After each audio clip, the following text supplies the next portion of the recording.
We talk about managing. Yes. Now, in your book, you say seven ways to manage a crisis. Yes. Give me just some.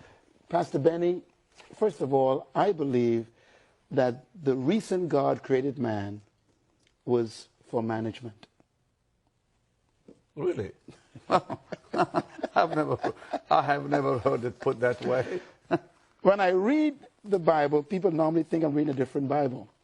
Let me read what was on God's mind when he made you. And I think this will help you going through this economic crisis right now. In the book of Genesis, I'm going to show you a verse you never saw before. Please.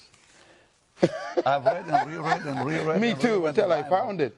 It says in Genesis chapter 2, it says, when the Lord God made the earth and the heavens, no shrub of the field had yet appeared on the earth, and no plant of the field had yet sprung up.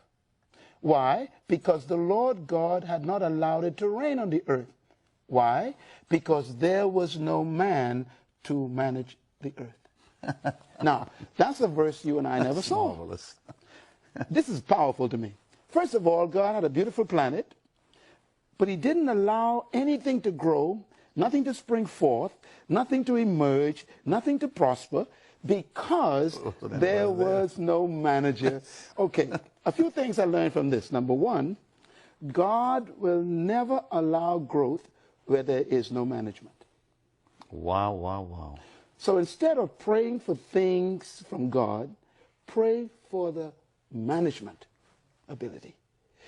Secondly, God will withhold things from you if you cannot manage them. Notice it says, He'll withhold things. Read it. It says he didn't allow it to rain because there was no man to manage the results. So the next verse says, and therefore God formed the man from dust of the ground and breathed into his nostrils the breath of life. In other words, God had a beautiful planet. No life was on it. Why? Because he first needed a manager. Normally we ask people, why did God create man? Our answer, to worship God. That's not what he says. He needed a manager. I have never heard that. I love that. The number one motivation for God creating man is management. Whatever you mismanage, you will lose. That is powerful. That's why management is so important in this process. Whatever you do not manage, you lose. In other words, God will never give you what you pray for. He will only give you what you can manage. You pray for a new house, and God's looking at the apartment that's unkept. So he only gives you what you've proven you could manage.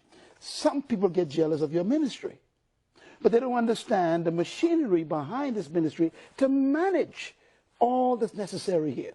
And the day you mismanage this ministry, you will lose it. Absolutely. If you mismanage your body, you lose it. If you mismanage your marriage, you lose it. If you mismanage your children, you lose them. If you mismanage your money, it goes away. When you mismanage anything, you lose it. And so in crisis is a result of mismanagement. And the way you correct a crisis is management.